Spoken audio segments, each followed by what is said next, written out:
नमस्कार। आपका वामिका एकेडमी पर स्वागत है। इनकम टैक्स एक्ट 1961 और 2025 आपका चल रहा है, जिसमें आपकी ऑलरेडी 21 यानी 21 क्लासें कंप्लीट हो चुकी है। आज इस सेशन के माध्यम से या इस वीडियो के माध्यम से आपकी 22वें नंबर की यानी 22 नंबर्स की क्लास को स्टार्ट करने जा रहे हैं, जिसमें आपका इनकम टैक्स एक्ट 1961 और 2025 के अंतर्गत जो आपका टॉपिक रहेगा, जुर्म एवं सजाओं के बारे में बात करेंगे। ठीक है, किसके बारे में बात करेंगे? यानी जो भी जुर्म और सजाएं हैं, अगर आप समय पर इनकम टैक्स का पेमेंट नहीं करते हैं, रिटर्न में चूक करते हैं, एक्सेट्रा जो भी सेक्शन दे रखे हैं उनका अगर आप प्रॉपरली कंप्लाइंस नहीं करते हैं, तो इनकम टैक्स एक्ट के अंतर्गत आपको जुर्म एवं सजाएं मिलती है। वो कितनी मिलती है, किस धारा के तहत कितनी मिलती है, उसके बारे में यहाँ से डिटेल से बात करेंगे। और जो भी साथी चैनल पे नए हैं तो चैनल को सब्सक्राइब करें, वीडियो को लाइक करें, शेयर अवश्य करें, ताकि आपके जो भी नॉन फ्रेंड्स हैं उन तक ये वीडियो जरूर पहुंचाएं। जो भी जेविनल जूनियर अकाउंटेंट भर्ती परीक्षा 2026 की तैयारी कर रहे हैं, वो इस यूट्यूब चैनल यानी वामिका एकेडमी के माध्यम से आपको फ्री ऑफ कॉस्ट करवाया जा रहा है। आपसे किसी प्रकार का 1 रुपया का भी चार्ज वसूल नहीं किया जाएगा। सब कुछ आपको 200 प्लस वीडियो फ्री में मिलेंगे। इसके अलावा एमसीक्यूज वीडियो फ्री में मिलेंगे, जो भी नोट्स है, एमसीक्यूज अपडेट है, इन्फॉर्मेशन एक्सेट्रा, तमाम जो भी इस कोर्स के रिगार्डिंग जो भी मटेरियल है, सब कुछ आपको फ्री में मिलेगा। तो आपको देर नहीं करनी है। आपको सिर्फ और सिर्फ क्या काम करना है, सिर्फ वामिका अकेडमी चैनल को सब्सक्राइब करना है, और साथ में टेलीग्राम चैनल का मैं प्रत्येक वीडियो को डिस्क्रिप्शन में लिख देता हूँ, उस लिंक को आपको ज्वाइन करना है। और साथ में जो भी प्लेलिस्ट मैंने ऑलरेडी आपकी 5 के सब्जेक्ट कंप्लीट हो चुकी है और 30 आपकी पैरेलल चल रही है इनकम टैक्स, तो इसको जल्दी ही मेरा टारगेट है आज या कल में कंप्लीट करवा लूँ, फिर उसके बाद में आपका कंपनी लॉ स्टार्ट करेंगे। ठीक है, तो जो भी प्लेलिस्ट मैंने ऑलरेडी बना रखी है, उसका लिंक मैंने डिस्क्रिप्शन में, वीडियो को डिस्क्रिप्शन में दे रखा है, तो वहाँ जाके आप सभी वीडियो को देख सकते हैं, या होम पेज पर आप जो भी वीडियो है उनको देख सकते हैं। ठीक है, तो आज का चैप्टर स्टार्ट करेंगे। जुर्म एवं सजाओं के बारे में बात करेंगे। यानी इनकम टैक्स एक्ट का अगर कोई व्यक्ति पालन नहीं करता है, कोई टैक्स पेड पालन नहीं करता है, तो उसको कितना जुर्म और सजाएं मिलेगी, किस प्रकार मिलेगी, उसके बारे में इस चैप्टर में बात करेंगे।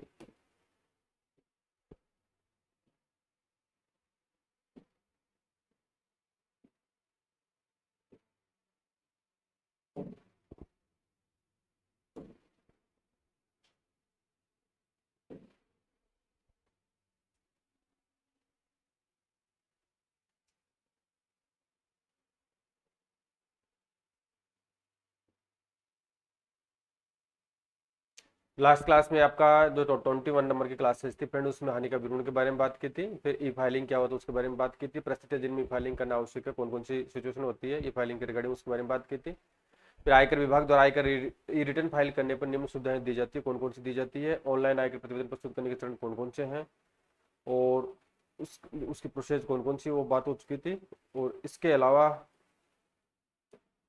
आयकर प्रतिवेदन प्रमाणित करने का नया इलेक्ट्रॉनिक तरीका क्या क्या है, 6 तरीके से ये यानी वेरीफाई की जाती है। एक तो नेट बैंकिंग द्वारा, बैंक एटीएम द्वारा, आधार कार्ड, आधार ओटीपी द्वारा, इसके अलावा बैंक अकाउंट नंबर द्वारा, डीमेट अकाउंट के माध्यम से, वो लास्ट में आपका registered mobile number, email ID के माध्यम से रिटर्न को वेरीफाई करने का जो प्रोसेस था, उसके बारे में लास्ट क्लास में डिटेल से बात कर चुके हैं।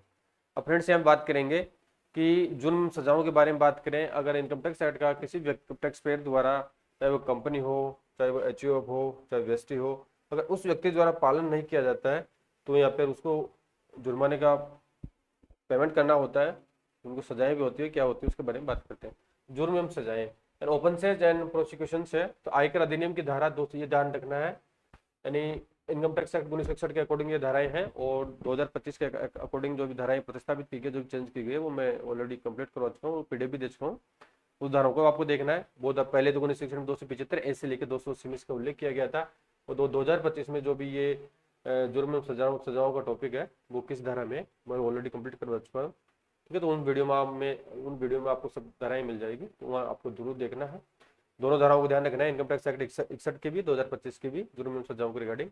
आयकर अधिनियम की धारा 275 ए से 280 में आयकर का भुगतान करने में चूक करने संबंधित जुर्म एवं सजाओं का उल्लेख किया गया है, जो निम्न प्रकार है। Section 275A to 280 of the Income Tax Act outline the offences and penalties related to failure to pay income tax as follows है। अब कौन कौन सा है? धारा 275A के अंतर्गत यदि कोई व्यक्ति किसी भी अधिकृत अधिकारी यानी जो ऑथराइज ऑफिसर है द्वारा धारा 132(3) के अंतर्गत जारी किए गए किसी आदेश का उल्लंघन करता है, तो उसे अधिकतम 2 वर्ष तक की कड़ी सजा दी जा सकती है, तथा जुर्माना भी उस पर लगाया जा सकता है। ठीक है, धारा 132(3) के अंतर्गत जो भी ऑर्डर जारी किए जाते हैं इनकम टैक्स ऑफिसर के माध्यम से, जो भी ऑथराइज पर्सन है, जो भी अधिकारी है, अगर उसका पालन करदाता द्वारा नहीं किया जाता है, तो उसको अधिकतम 2 वर्ष तक की कड़ी सजा यहाँ पे दी जा सकती है और एज पर रूल्स उसको उस पर जुर्माना भी लगाया जा सकता है। इसके अलावा धारा 275 बी के अंतर्गत विद्युतीय यानी इलेक्ट्रॉनिक माध्यम द्वारा रखे गए रिकॉर्ड के निरीक्षण के दौरान सहयोग में त्रुटि की दशा में अगर कोई करदाता जो इलेक्ट्रॉनिक माध्यम से रिकॉर्ड रखा गया है उसका सहयोग करने में किसी प्रकार से अधिकारी के साथ में त्रुटि करता है तो उस संबंध में 2 वर्ष तक का कारावास जुर्माना भी यहाँ पे लगाया जा सकता है। यानी under section 275 B failure to cooperate during the inspection of reports maintained in electronic form can result in imprisonment for 2 years and a fine। Next है धारा 276 के अंतर्गत कौन सा है, धारा 200, ये इनकम टैक्स एक्ट 1961 वाली धारा देख रहे हैं। तो धारा 276 के अंतर्गत यदि कोई व्यक्ति जानबूझकर यानी जानबूझकर धोखा देने के उद्देश्य से किसी भी संपत्ति को उठाता है या कम दिखाता है, यानी उसका ऑब्जेक्ट क्या होना चाहिए, फ्रॉड करना है, धोखा देना हो, किसी संपत्ति को ज्यादा दिखाता है या कम दिखाता है या उठाता है या किसी को ट्रांसफर करता है जिससे उक्त संपत्ति के आय पर कर की वसूली नहीं की जा सके, यानी ज्यादा नहीं दिखाएगा कम ही दिखाएगा, या तो किसी अन्य को ट्रांसफर कर देगा या कम दिखाएगा, ठीक है, ताकि टैक्स की वसूली ज्यादा नहीं की जा सके, तो उसे अधिकतम 2 वर्ष तक की सजा और जुर्माना भी यहाँ पे देना होता है। Under section 276 if a person intentionally removes, understates or transfer any property with the aim of avoiding tax on the income derived from said property, they shall be liable to imprisonment for a term of up to 2 years and a fine। धारा 276 B के अंतर्गत किसके अंतर्गत, धारा 276 B के अंतर्गत यदि कोई व्यक्ति स्रोत पर कर की कटौती यानी TDS tax deduction as sources करने में चूक करता है अथवा कर काटकर सरकारी खजाने में जमा करने में चूक करता है, ठीक है, तो उस व्यक्ति को कम से कम 3 माह की सजा एवं अर्थदंड यहाँ पे लगाया जा सकता है, ठीक है। अगर वो टीडीएस नहीं काटता है, टीडीएस काटने के बाद में जो राशि है अगर उसका पेमेंट जमा नहीं करवाता है तो उसको 3 माह की सजा एवं अर्थदंड यहाँ पे दिया जा सकता है। इसके अलावा आयकर अधिनियम की धारा 276C2 के अंतर्गत लगाई गई किसी कर अर्थदंड या ब्याज के भुगतान की चोरी को जानबूझकर किए गए ब्याज की दशा में 3 वर्ष तक का सजा अर्थदंड यहाँ पे दिया जा सकता है, ठीक है। अभी हम डिटेल से बात कर रहे हैं, फिर आपको चार्ट में लास्ट में जो आपका पेज आएगा उसमें चार्ट में रूम में देख लेंगे, तो चार्ट सारणी आपको पढ़नी है, ठीक है। इनको डिटेल से पढ़ने की कोई ज़्यादा कोई आवश्यकता नहीं रहेगी आपको, तो टेबल सारणी आपको पढ़ना है, उसमें पूरा डिटेल आ जाए किस धारा के तहत कितना जुर्माना लगेगा, कितनी सजा होगी, ठीक है। तो आयकर अधिनियम 276C2 के अंतर्गत लगाई गई किसी कर अर्थदंड या ब्याज के भुगतान की चोरी को जानबूझकर किए गए ब्याज की दशा में 3 वर्ष तक की सजा अर्थदंड दिया जा सकता है। इसके अलावा आपका धारा 142(1) 276D के अंतर्गत निर्गत आदेश के अनुसार निर्देशित प्रपत्र खातों के प्रस्तुतिकरण में जानबूझकर किए गए चूक की दशा में 1 वर्ष तक की कैद जुर्माना यहाँ पे लगाया जाएगा। और इसके अलावा कर निर्धारण अधिकारी यानी जो असेसमेंट ऑफिसर होता है द्वारा धारा 142(2)(a) धारा 276D के अंतर्गत निर्देशित खाते के अंकेक्षण कराने में अगर कोई जानबूझकर गलती करने पर 1 वर्ष तक की कैद या जुर्माना यहाँ पे लगाया जा सकता है। यानी wilful failure to have accounts audited as directed by the assessing officer under section 142(2)(a) section 276D shall be punishable with imprisonment for up to 1 year and a fine। धारा 158BC कौन सा है, धारा 158BC धारा 276CC के तहत आवश्यक आम विवरण के प्रस्तुतिकरण न करने की दशा में, यानी जो आम विवरण होता है अगर उसका प्रेजेंटेशन नहीं किया जाता है तो उस दिशा में किसी व्यक्ति के द्वारा किसी सत्यापन में जानबूझकर झूठे बयान अगर दिया जाता है या झूठा विवरण दिया जाता है तो उसके बारे में वह जानता है, उसको पता है कि यह बयान झूठा है धारा 277 के अकॉर्डिंग, इसमें निम्न सजा का प्रावधान होगा। यानी जानबूझकर उसको सब पता है कि जो मैं स्टेटमेंट दे रहा हूँ, जो बयान दे रहा हूँ वो गलत है, फिर भी वो बयान दे रहा है, तो उस संबंध में यदि उक्त बयान के आधार पर कर की बचने वाली रकम 25 लाख से अधिक है, ठीक है। अब इसमें ये कंडीशन है, अगर वो गलत बयान दे रहा है उस बयान के आधार पर जो टैक्स में उसको बचत हो रही है कितनी, 25 लाख रुपए से अधिक की बचत होती है, सरकार को एक तरीके से 25 लाख का चूना लगता है, तो उस व्यक्ति को कम से कम 6 माह की तो सजा दिया जाएगा और साथ में जुर्माना भी दिया जाएगा और अधिक से अधिक 7 वर्ष तक की सजा और जुर्माना उसको दिया जा सकता है। इसके अलावा अन्य किसी दशा में यह सजा 3 माह या अधिकतम 2 वर्ष तक और अर्थदंड यहाँ पे लगाया जा सकता है। तो इस प्रकार से सजा का यहाँ पे प्रावधान कर रखा है। If the amount of tax evident based on the said statement exceeds 25 lakh, the punishment shall be imprisonment for a term ranging from a minimum of 6 months to a maximum of 7 years along with the fine। If in any other case, the punishment shall be imprisonment for a term ranging from a minimum of 3 months to a maximum of 2 years along with a fine। इन धारा 278 के अंतर्गत यदि किसी व्यक्ति को एक धारा 2 B 2 सी 1 CC 77 के अंतर्गत चूक करने पर सजा दी जा चुकी है और वह पुनः इन धाराओं में अपराध का दोषी पाया जाता है तो उसे दूसरे प्रत्येक अगले अपराध के लिए कम से कम 6 माह तथा अधिक से अधिक 7 वर्ष की कड़ी कैद की सजा यहाँ पे दी जा सकती है। इस प्रकार से प्रावधान कर रखा है। नेक्स्ट है धारा 77 बी 278 सी। तो ये धाराओं का मैंने टॉपिक बता रखा है कि ये इन धाराओं की हेडिंग क्या है। इसके रिगार्डिंग सेपरेट वीडियो बना चुके हैं, 4 वीडियो है और आपको पीडीएफ भी मैं टेलीग्राम चैनल पर सेंड कर चुका हूँ, वहाँ पे आपको देखना है। धारा 77 बी 278 सी के अंतर्गत यदि कोई कंपनी फर्म या हिंदू अनडिवाइडेड फैमिली में कोई मैनेजमेंट यानी प्रबंध संचालक एमडी पार्टनर या कर्ता जानबूझकर गलती करने का दोषी पाया जाता है तो इनके अपराध के लिए एक ही प्रकार की सजा दंड लगेगा जो कर निर्धारण प्राधिकारी या अधिनियम के विभिन्न प्रावधानों के अंतर्गत निर्धारित किया जाएगा, यानी इनको सेम रूप से दंडित किया जाएगा। धारा 280(1) के अनुसार यदि कोई सरकारी कर्मचारी या अधिकारी धारा 138(2) के प्रावधानों का उल्लंघन करता है तो उस पर 6 माह की सजा तथा जुर्माना भी किया जा सकता है, किंतु इस प्रकार की सजा जुर्माना केंद्र सरकार की अनुमति से ही संभव हुआ। अगर कोई अधिकारी करता है तो वहाँ पे केंद्र सरकार की अनुमति लेना अनिवार्य होगा। अब आपका इंपॉर्टेंट ये आता है, इस चीज को आपको विशेष रूप से अच्छी तरह देखना। पहले तो अपने वहाँ पे बात की थी, अब निचोड़ रूप में बात करेंगे, ठीक है। तो ये सारणी है, टेबल दे रखी है, ये आपके काम की चीज है जो चार्ट दे रखा है। आयकर अधिनियम के अंतर्गत अर्थदंड चार्ट है। क्या है? आयकर अधिनियम के अंतर्गत अर्थदंड चार्ट यहाँ पे बता रखा है। अब इसको देखते हैं पहले। तो इसमें लेफ्ट साइड आपका सेक्शन दे रखा है, फिर त्रुटि का विवरण क्या है, हेडिंग क्या है, अर्थदंड की मात्रा क्या है, यानी कितना आपको अर्थदंड दिया जाएगा, कितनी सजा आपको दी जाएगी, उसके बारे में यहाँ पे बता रखा है। अब इसको 1 बाय 1 देखते हैं फ्रेंड्स।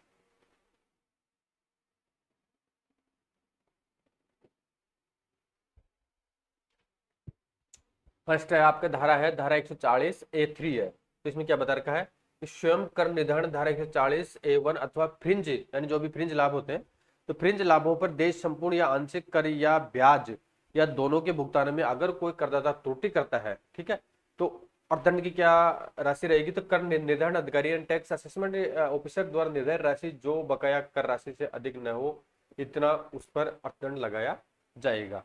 दूसरी धारा है 221(1). कौन सी? 221 क्लोज 1 है।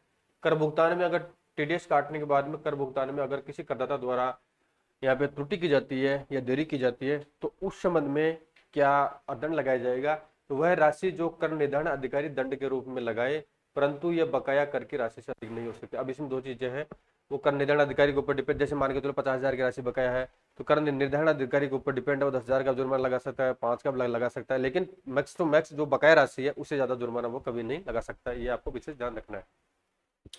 फिर 271(1) है, तो धारा 115(w)(d) है, 115(w)(e), 142(1), 142(2) का अनुपालन न करने पर या लेखे प्रपत्र साक्ष्य आदि प्रस्तुत न करने या धारा 142(2) के निर्देशों को न मानने जो खातों का इंस्पेक्शन कराने संबंधी है, अगर इस प्रकार से धारा का उल्लंघन करता है तो प्रत्येक त्रुटि के लिए यहाँ पे 10,000 रुपए का जुर्माना लगाया जाएगा। कितना लगाया जाएगा? प्रत्येक त्रुटि के लिए 10,000 रुपए का जुर्माना यहाँ पे लगाया जाएगा। नेक्स्ट धारा फ्रेंड्स आपकी 271(1)(c) है, तो आय को छिपाना या गलत प्रस्तुतिकरण किया जाता है, जो एक्चुअल आय को छिपाया जाता है या गलत रिप्रेजेंटेशन किया जाता है तो उस संबंध में करदाता द्वारा वास्तविक आय पर देय करके 100 से लेकर 300% तक, जैसे मान के चलो अगर आय को छुपाया जाता है उससे उसका टैक्स बनता है, जैसे मान के चलो 1 लाख रुपए बनता है।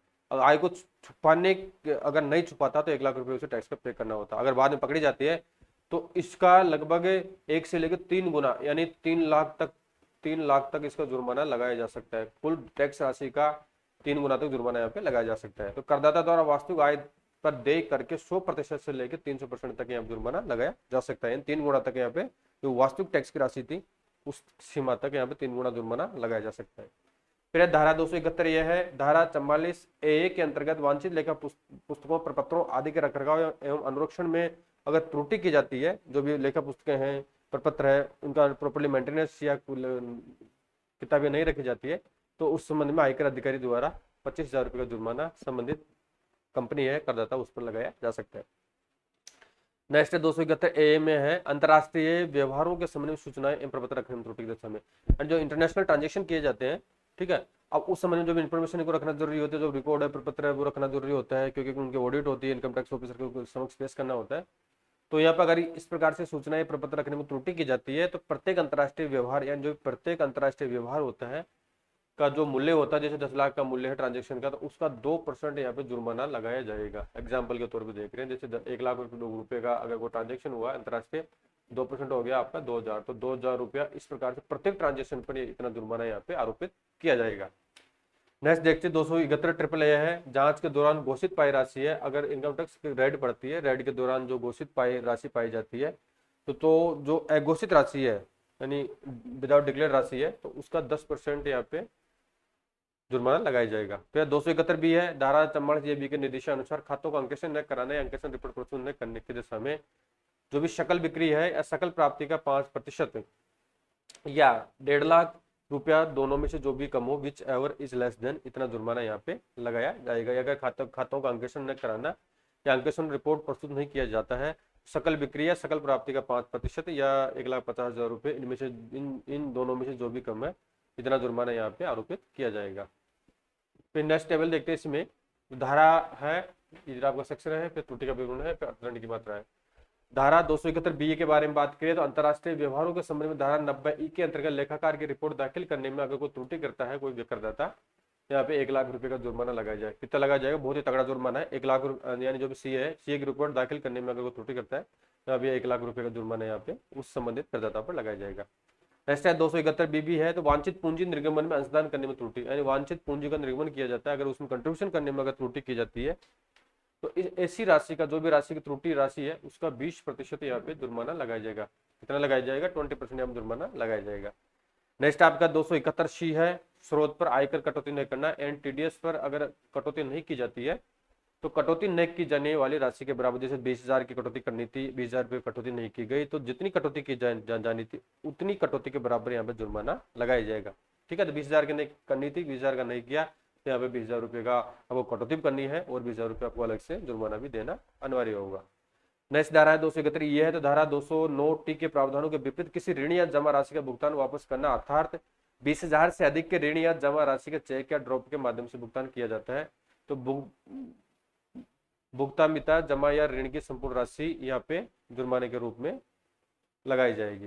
नेक्स्ट आपका 271 ऐप है, तो धारा 139 के अंतर्गत आय विवरण दाखिल न करना, यानी धारा इनकम टैक्स एक्ट 1961 के अंतर्गत धारा 139 क्लोज 1 के अंतर्गत इनकम टैक्स रिटर्न फाइल की जाती है, जैसे कि आप ऑनलाइन रिटर्न फिलअप करते हैं। ठीक है, तो उसमें देखना आप लोगों ने तो खैर नहीं की होगी, जो ऑलरेडी गवर्नमेंट सैलरी पर्सन है तो उन लोगों को पता है। तो धारा 139 के अंतर्गत आय विवरण दाखिल नहीं करना, तो अगर धारा 139 के अंतर्गत आय विवरण अगर दाखिल नहीं करता तो उस व्यक्ति पर 5,000 रुपये का जुर्माना यहाँ पे लगाया जाएगा। 271 एफ है, धारा 258 BA 1 के अंतर्गत वार्षिक विवरण प्रस्तुत करने में अगर त्रुटि की जाती है तो त्रुटि के प्रत्येक दिन के लिए भी 500 रुपये का जुर्माना लगेगा। त्रुटि का प्रत्येक दिन के लिए 500 रुपये जुर्माना लगाया जाएगा जब तक ये त्रुटि जारी रहती है। जिस 30 दिन त्रुटि जारी रहेगी तो 15,000 रुपये यहाँ पे जुर्माना बन जाएगा, तब तक ये लगता रहेगा जब तक त्रुटि जारी रहती है। नेक्स्ट है 271 है, तो अंतरराष्ट्रीय व्यवहारों यानी इंटरनेशनल ट्रांजेक्शन के संबंध में धारा 92D के अंतर्गत सूचना या प्रपत्र प्रस्तुत करने में अगर त्रुटि की जाती है किसी टैक्स पेयर द्वारा, तो प्रत्येक ऐसे अंतरराष्ट्रीय व्यवहार का 2% यहाँ पे जुर्माना लगाया जाएगा, जैसे कि बात हो चुकी है। फिर आपको 272A क्लोज 1A के बारे में बात करें, तो कर निर्धारण संबंधी किसी मामले में सत्य न बोलना या आयकर प्राधिकारी द्वारा पूछने पर उसके प्रश्नों का जवाब न देना, यानी किसी भी मामले में जो आयकर अधिकारी है वो प्रश्नों का अगर वो रिप्लाई पूछता है, अगर जो संबंधित टैक्स पेयर है वो झूठ बोलता है, सत्य बात नहीं बताता है, मिथ्या वर्णन करता है, बातों को गुमराह करता है अधिकारी को, तो उस संबंध में प्रश्नों का प्रॉपर्ली जवाब नहीं दे पाता है, तो प्रत्येक त्रुटि के लिए यहाँ पे इनकम टैक्स डिपार्टमेंट को राइट्स होता है, एक्ट में प्रावधान है कि प्रत्येक त्रुटि के लिए 10,000 रुपये का यहाँ पे जुर्माने का प्रावधान किया गया है। कितना किया गया है? प्रत्येक त्रुटि के लिए यहाँ पे 10,000 रुपये के जुर्माने का प्रावधान यहाँ पे इस एक्ट में किया गया है। नेक्स्ट देखते फ्रेंड्स 272A क्लोज 1B है, तो आयकर कार्रवाई के दौरान, किसके दौरान, यानी इनकम टैक्स एक्शन के दौरान किसी व्यक्ति द्वारा दिए गए अपने कथन पर हस्ताक्षर करने से मना करना, यानी जो भी इनकम टैक्स अधिकारी द्वारा जो भी उससे स्टेटमेंट मांगा गया है, जो स्टेटमेंट रिटर्न में होता है, फिर उस पर साइन लिया जाता है, अगर वो स्टेटमेंट पर अपना साइन नहीं करता है तो इस संबंध में प्रत्येक त्रुटि के लिए 10,000 रुपये का जुर्माना उस पर लगाया जा सकता है। धारा 272B है, धारा 139 के प्रावधानों का पालन अगर नहीं किया जाता है 10,000 रुपये का जुर्माना यहाँ पे लगाया जाएगा। इसके अलावा धारा 272BB, धारा 203A के प्रावधानों का पालन न करना, अर्थात कर की उद्गम स्थान कटौती हेतु खाता संख्या यानी TDS खाता संख्या के लिए आवेदन न करना एवं संबंधित प्रपत्रों पर यह संख्या न लिखने पर यहाँ पे 10,000 रुपये का जुर्माना किया जाएगा। रजिस्टर 272 ट्रिपल बी है तो धारा 203A2 या धारा 206 के प्रावधानों का पालन न करना, या कर वसूली खाता यानी टैक्स राजेशन अकाउंट के आवंटन के लिए कर निर्धारण अधिकारी के समक्ष आवेदन न करने पर यहाँ पे 10,000 रुपये जुर्माना लगेगा। और धारा आपका 273 है, अग्रिम कर चुकाने में त्रुटि, जो भी अग्रिम एडवांस टैक्स आपका दिया जाता है, अगर उसमें किसी व्यक्ति द्वारा अग्रिम कर चुकाने में त्रुटि की जाती है, क्या की जाती है, एडवांस टैक्स चुकाने में अगर त्रुटि की जाती है तो इसमें क्या जुर्माना कितना लगेगा, कम या नहीं चुकाए गए कर का 10%। कितना, कम या नहीं चुकाए गए कर का 10% यहाँ पे जुर्माना लगेगा, और अधिकतम ये आपका 150% तक हो सकता है। ठीक है, जैसे आपने 20,000 रुपये नहीं चुकाया एडवांस टैक्स पर, उसका 10% कितना हो गया आपका 2,000 रुपया, तो इतना आपका लगेगा। और मैक्सिमम 150 सॉरी 150 तक आपका जुर्माना यहाँ पे लग सकता है। अब इसमें नोट दे रखा है, नोट क्या दे रखा है, ये काफी महत्वपूर्ण नोट है।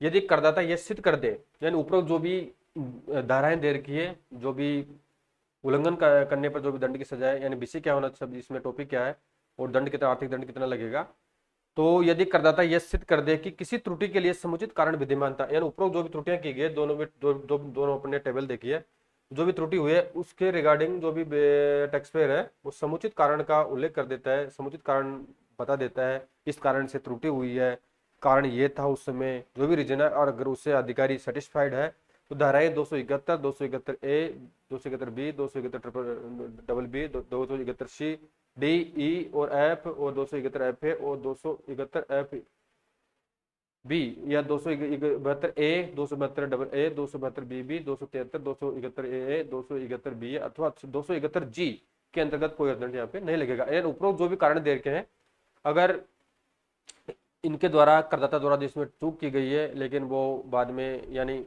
उसमें जो भी चूक हुई है उसमें किसी प्रकार का कोई जेन्युइन रीजन था, कारण था, अगर वो सेटिस्फाई कर देता है इसके रिगार्डिंग इनकम टैक्स ऑफिसर को, तो यहाँ पर किसी प्रकार से जुर्माना यहाँ पर नहीं लगाया जाएगा। ठीक है, तो फ्रेंड्स आपका ये चैप्टर है कंप्लीट हो चुका है, जिसमें अपने बात की थी किस धारा के तहत, और उसके अलावा इसका त्रुटि का विवरण क्या होगा और दंड की मात्रा कितनी होगी, उसके बारे में डिटेल से बात कर चुके हैं, कितना दंड लगेगा।